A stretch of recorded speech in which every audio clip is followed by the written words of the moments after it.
नमस्कार, मी संदीप मुडाळ, शेतकरी मित्रांनो, आजचा जो हा एरिया आहे, आज मी आलेलो आहे जळगाव जिल्ह्यातील जामनेर तालुक्यातील तोंडापूर या गावी.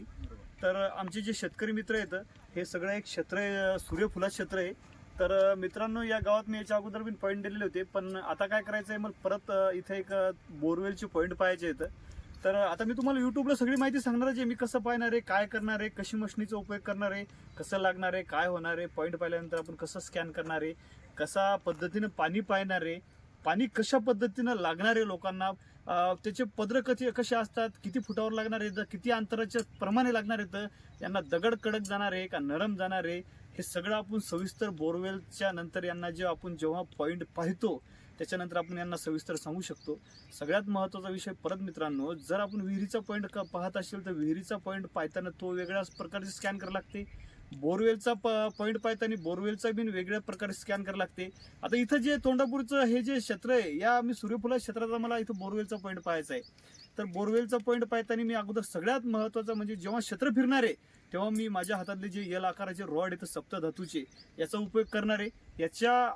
याच्यानंतर मी काय करणार, हा उपयोग झाल्याच्या नंतर याच्यावर मी एक पॉईंट फिक्स करणार आहे की पॉईंट आहे. त्याच्यानंतर माझ्याकडे डिटेक्टर आहे, त्या डिटेक्टरचा उपयोग करणार आहे, त्याच्यानंतर स्कॅन करणार आहे, त्याच्यानंतर सगळ्या खोली वगैरे काय आहे हे तुम्ही सांगणार आहे. तर आता आपण चला सुरुवात करूया. आता पाहूया आपण कसं पाणी निघणार आहे, काय लागणार आहे, कसं होणार आहे. चला तर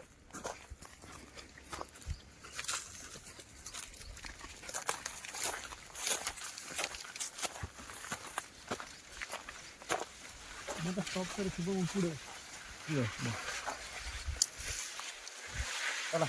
आपण चालेल येस.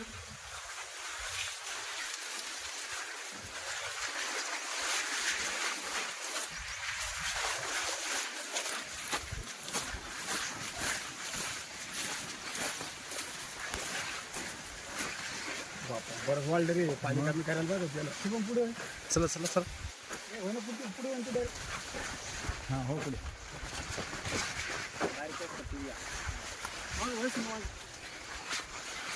चला. तर मित्रांनो, आता आपण पहा, सूर्यफुलाचं शेत आहे. या शेतात आपण आता पॉईंट फिक्स करणारच आहे. त्याच्यामुळे आता जे माझ्या हातातले एल आकाराचे रॉड येतं, या रॉडवरच मी आता पाणी पाहत आहे. मला पदर पाहायचा आहे, कुणीकडून आला कुणीकडे गेला आणि पाणी कशा स्वरूपाचं राहील हे इथं मला समजणार आहे. आता इथं थोडेसे रॉड हलू राहिले, याचा अर्थ इथं पाण्याचे प्रवाह आहेत, पण मला जसे बोरवेलला पाहिजेत त्या हिशोबाचे पाण्याचे प्रवाह नाहीत. त्याच्यामुळे मी इथं थांबणार नाही आहे, कारण की आपल्याला जसं पाण्याचे स्पॉट पाहिजेत होते तसं नाही वाटला, त्याच्यामुळे मी इथून निघून जाणार आहे. कारण की आपल्याला पाण्याचा स्पॉट एकदम चांगला पाहिजे. चांगला जर नाही सापडला तर आपण या शेतकऱ्याला पाण्याचा स्पॉट इथं देणार नाही. त्यांचं जे दुसरं क्षेत्र आहे त्या दुसऱ्या क्षेत्रात आपल्याला तो पाण्याचा स्पॉट पाहायचा आहे. तर मी एक बाजू ही या शेताची पूर्ण केली, तर या शेताच्या एका बाजूला मला कुठंच पाण्याचा पॉईंट वाटला नाही. त्याच्यानंतर आता आपण ही जी बाजू आहे इकडची, या बाजूत आपण पाणी पाहणार आहे. इकडं जर व्यवस्थित वाटलं तर ठीक आहे, नाहीतर आपण यांच्या दुसऱ्या क्षेत्रात जाणार आहे.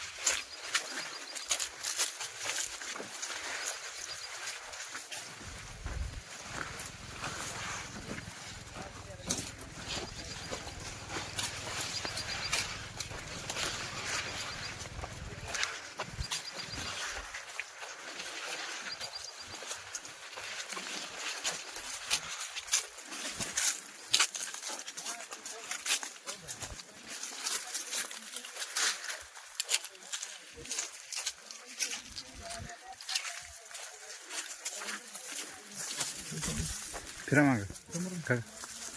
तर मित्रांनो, हे जे आपण सूर्यफुलाचं क्षेत्र पाहिलं होतं, या क्षेत्रात आपल्याला जसा पदर पाहिजे बोरवेलचा तसा वाटला नाही, कारण की त्याचा एक ऑलरेडी बोर आहे, पण त्या बोरवरच दुसरा पदर येऊ राहिला होता. त्याच्यामुळे आपण या क्षेत्रात तर काही यांना बोरवेलचं पाणी सांगणार नाही, पण यांचं एक दुसरं क्षेत्र आहे इथं बाजूलाच लागून, त्या क्षेत्रात आपण एक बोरवेलचा पॉईंट पाहणार आहे. तिथं व्यवस्थित वाटलं तर त्यांना खुटी मारून देणार आहे, तिथं स्कॅन करणार आहे, तिथं नंतर आपण सांगणार आहे. तर चला आपण दुसऱ्या शेतात जाऊया, आता तिथं पाहूया. बस.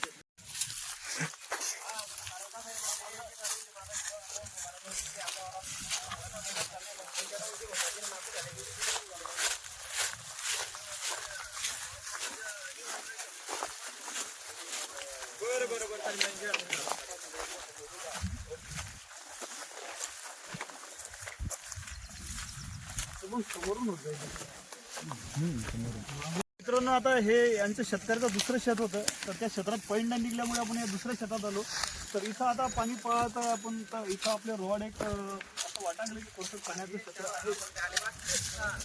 चांगलं क्षेत्र नाही. आणि काय झालेलं आहे, आपलं रोड एकदम व्यवस्थित फिरत होती इथं. तर आपण पाहू आता कसं होतं ते.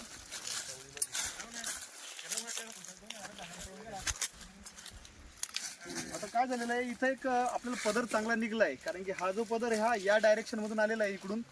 तर याच्यावर एक अपेक्षा आपल्याला बोरवेलची निघू शकते, पण याला आपल्याला एका पदरावर नाही चालायचं, कारण की याला जर असं क्रॉस भेटला प्लसमध्ये तर पाणी लागण्याचे चांगले चान्सेस असतात. त्याच्यामुळे हा एक सिंगल पदर आहे, पण याला आपल्याला डबल पदर कुठे मिळते त्याच्यानंतर आपण तो पाहणार आहे. आता पाहू आपण दुसरा पदर कुठे निघते तर.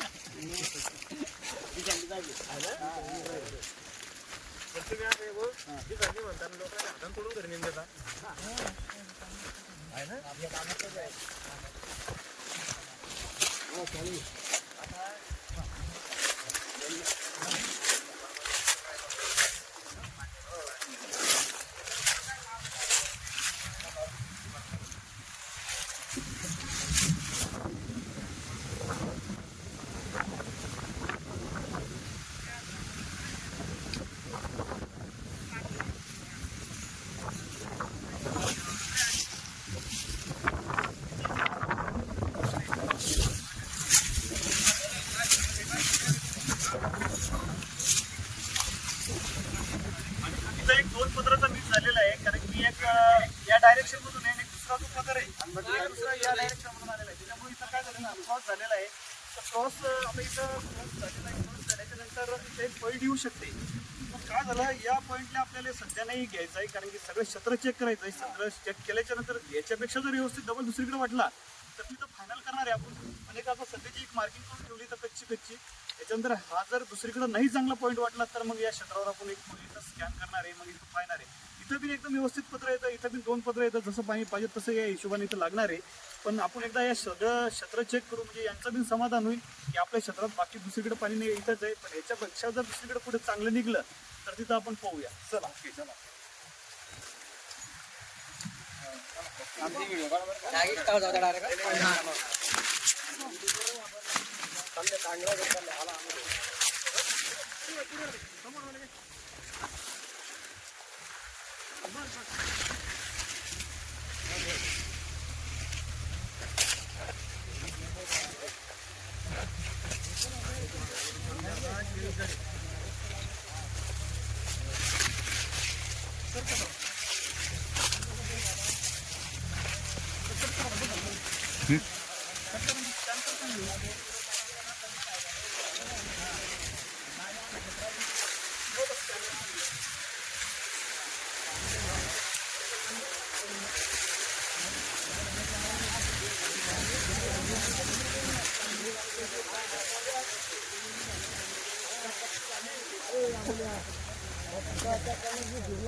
काका तर मित्रांनो, इथं काय झालेलं आपलं स्पॉट निघलेला आहे बोरवेलचा. तर दोन पदर इथं क्रॉस मध्ये झालेले आहेत. तर पहिला पदर आपण पाहणार आहे. पहिला पदर इथून स्टार्ट आहे, माझ्या पायाकडून इथून स्टार्ट ह्या हा पदर कमीत कमी मित्रांनो एवढा आहे. या पदराची जी रुंदी हा एवढा आहे. हा जो पदर आलेला आहे मित्रांनो, हा या डायरेक्शन मधून आलेला आहे इकडून. तर एक परत याच्यात दुसरा एक पदर याच्यात प्लस मध्ये झालेला आहे. तर तो दुसरा पदर जो आहे, दुसरा पदर इथून स्टार्ट घ्या.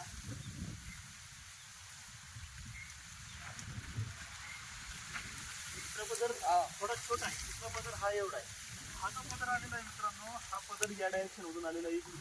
पण इथं काय झालेलं आहे, दोन पदराचा क्रॉस झालेला आहे. एक इकडून इकडे गेला, एक इकडून इकडे लागला. यांचं जे क्षेत्र आहे तोंडापूरचं, तर तोंडापूरला येण्याचं जो दिशा आहे पाण्याची मित्रांनो, सगळे या दिशेतून पाणी येते. कारण की इकडे वरती यांना डॅम आहे. डॅमच्यामुळे सगळे जे डॅम मध्ये पाणी जे साचलेलं असते, त्याच्यानंतर खाली वेव फुटले, वेवनुसारच ते पाणी इकडं या एरियात पाझरतं पाणी आहे. त्याच्यामुळे इकडून सगळे पदर इकडे येतं. त्याच्यामुळे सगळे क्षेत्र आहे पाण्याचं येणार आहे इकडूनच आहे डॅमचं या तोंडापूरचं. कारण की प्रत्येक गावची कंडिशन वेगवेगळी राहते, प्रत्येक गावचा एरिया वेगवेगळा राहते, प्रत्येक गावचं क्षेत्र वेगवेगळं राहते. त्याच्यामुळे तिकडचे जो नुसार एरियानुसार पाणी लागेल, एरियानुसारच हे होईल. तर आता आपण दक्षिणेकडून उत्तरेकडे तर आता आपण इथे एक खुटी घेणार आहे. आता इथे एक मार्क करणार आहे, इथे आपण स्कॅन करणार आहे की पाणी कसं लागणार आहे. कारण की हा जो एक येणारा इकडून प्रवाह आहे हा एकदम बेस्ट आहे. त्याच्यामुळे हा पॉईंट आपण फायनल करणार आहे इथं. तर इथे खुटी घ्या आता सगळं एकदा डिटेक्टर इथं बंद करा, बंद.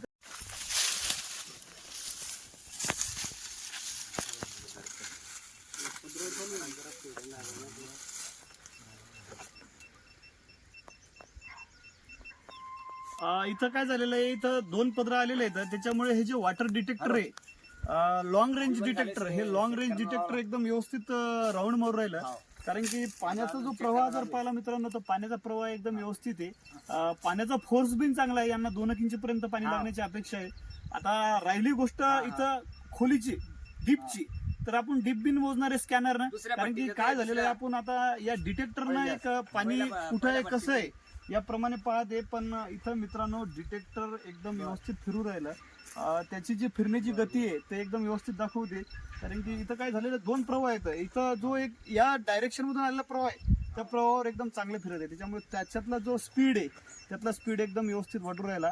आता आपण स्कॅन करणार आहे. स्कॅन केल्याच्या नंतर आपल्याला कळणारच आहे की इथं कसं पाणी लागणार आहे, किती फुटावर लागणार आहे, कसं लागणार आहे. तर चला आता आपण स्कॅन करू. आता डिटेक्टर संपलं, रॉड संपले, त्याच्यानंतर आता राहिलं आपलं स्कॅनर. स्कॅनर नंतर आपण सांगणार की यांना किती फुटावर पाणी लागणार आहे. तर चला आपण आता स्कॅन करू. मित्रांनो आता आपण काय केलेलं, इथं स्पॉट काढलेला आहे, ही कुठे स्पॉटची आहे. तर मी आता स्कॅनर मशीन लावलेली आहे. तर स्कॅन करणार आहे मी की किती फुटावर यांना पाणी लागणार आहे, खडक कसं जाणार आहे आणि व्यवस्थित पाणी आहे का नाही आहे, हे तर आपल्याला डिटेक्टर आणि रॉडवर कळालेलं आहे. पण आता हे जे 2 रॉड पाहिले मग हातातले, यांना स्कॅन होणार आहे जमीन भूगर्भातली. विहिरीचा पॉईंट बिन असा स्कॅन करतो आपण, बोरवेलचा बिन असा करतो. तर आता आपण हे जे मीटरचं टेप टाकलेलं आहे याच्यावर आता मी स्कॅन करणार आहे. स्कॅन केल्याच्या नंतर आता मी तुम्हाला सांगणार आहे का स्कॅन कसं करायचं, काय करायचं आणि कशी पाहण्याची पद्धत आहे. तर हे लॉंग जे हा लॉंग 10 मीटर होता, हा आता इथं घ्या. तुम्ही 10 मीटर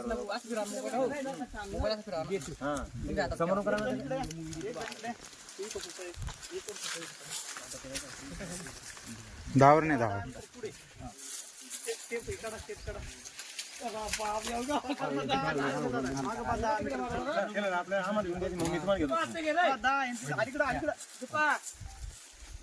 दहाचं चिन्ह आहे टेपवर, तिथं खोसा 10 मीटर पुढे पुढे.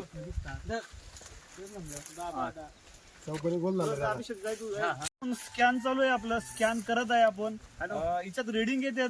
आता खडक किती नरम जाणार आहे, पाणी कसं लागणार आहे, काय कसं करणार आहे, हे आपण सगळं स्कॅन करू राहिलो. स्कॅन झाल्याच्या नंतर आपण तुम्हाला सांगणार आहे जे कसं लागणार आहे, काय लागणार आहे. पण आता सध्या स्कॅन चालू आहे मित्रांनो. एक केळीचं क्षेत्र पाहू शकता तुम्ही. जळगाव, इकडं जे जळगाव खानदेश हे सगळं, तर इकडं जो जामनेर तालुका वगैरे जळगावचा जो भाग आहे, या भागात सगळ्यात जास्त तुम्हाला केळीचं उत्पन्न सगळ्यात जास्त दिसेल. कारण की महाराष्ट्रात जळगाव जिल्हा हा केळीसाठी उत्पन्नासाठी अग्रेसर आहे. तर यांच्याकडं छोटे शेतकरी असो का मोठा शेतकरी असो, पण सगळ्याकडं केळीचं उत्पन्न आहे मित्रांनो. कारण की विदर्भात जर तुम्ही काही आमचा वाशिम डिस्ट्रिक्ट जर पाहिला आणि काही नागपूरचा एरिया जर पाहिला, तर आमच्याकडे संत्रा सगळ्यात महत्वाचा उत्पन्न आहे. संत्रा आमच्या शेतकऱ्याकडे जर 3 एकर क्षेत्र बिन असतं, त्याच्याकडे 1-1.5 एकर संत्रा राहतो. तसंच या भागात आहे, यांच्याकडे जर 5 एकर क्षेत्र बिन असतं, त्यांच्याकडे 2-3 एकर केळीचा एरिया राहतो. केळीच्या एरियात तुम्हाला इकडच्या एरियात सगळे केळी दिसते. त्याच्यामुळे हा केळीचाच भाग आहे. या गावात सगळ्यात जास्त केळीचं उत्पन्न आहे, त्याच्यामुळे आपण केळीचंच पाणी पाहतो. तर इथं काय झालेलं आहे, इथं आता आपण हा पॉईंट स्कॅन केला बोरवेलचा. इथं एक बोरवेलचा पॉईंट दिलेला होता, हा स्कॅन केला. तर स्कॅन केल्याच्या नंतर असं कळालं मित्रांनो की यांना एक 50 फुटापर्यंत थोडंसं पाजरं लागायचे चान्सेस आहेत. पण एक दुसरं जे सगळ्यात महत्वाचं चांगलं पाणी आहे. चांगलं पाणी यांना 290 ते 300 फुटाच्या दरम्यानच लागण्याची चांगली अपेक्षा आहे. कारण की water level, ground water level खूप खोल गेलेली आहे. त्याच्यामुळे यांच्याकडे जे उतळ पद्र येतं, जे वरती पाणी लागायची शक्यता आहे ते थोडं कमी झालेलं आहे. पण यांना बिन काय झालेलं आहे, यांना बिन खोलवरच पाणी पाहिजेत. कारण की जी वरची पातळी यांची या दिवसात मार्च मध्ये थोडीशी कमी होते. पण यांची केळीचं क्षेत्र असल्यामुळे यांना जर खोलवेलचं डीपवरचं जर पाणी लागलं तर ते पाणी चांगल्या प्रकारे टिकू शकते आणि उन्हाळाभर ते कंटिन्यू चालू शकते. त्याच्यामुळे मशीनमध्ये स्कॅन केल्याच्या नंतर आपल्याला इथं कळून चुकलं की यांना 300 फुटावर एकदम व्यवस्थित पाणी आहे. 1.5-2 इंची किंवा 2.5 इंचीपर्यंत पाणी लागण्याची अपेक्षा आहे मित्रांनो इथं. त्याच्यामुळे आपण हा स्कॅनरचा उपयोग केला, डिटेक्टरचा केला, आता परत रॉडचा केला, आधी परत आपण दुसरा एक नारळाचा उपयोग करणार आहे. नारळावर बिन इथं नारळ हातावर उचलते. नारळ जर चांगल्या प्रकारे जर उचललं किंवा नारळानं जर चांगलं पाणी दाखवलं तर व्यवस्थित पाणी असते. कारण की जुनी आपली जी मंडळी होती, जे आपल्या जुनी जाणकार मंडळी होती, त्यांचं म्हणणं आहे की नारळावर बिन पाणी असते तर 100% नारळावर बिन पाणी समजते मित्रांनो. फक्त नारळावर काय होते, खोलीचा अंदाज लागत नाही, पदराचा अंदाज लागत नाही, किती इंची पाणी आहे याचा अंदाज लागत नाही. पण जर नारळ जिथं उचललं तिथं 100% पाणी असू शकते मित्रांनो.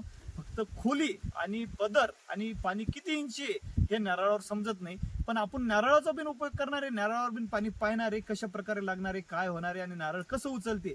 तर चला आपण आता नारळाचा प्रयोग करणार आहे. यांना खोली सांगितली, आपण डिटेक्टर केलं, रॉडचा उपयोग केला. आता आपण एक तिसरा आहे नारळाचा उपयोग करणार आहे. तर नारळ पाहणार आहे आपण कसं उचलते. तर आता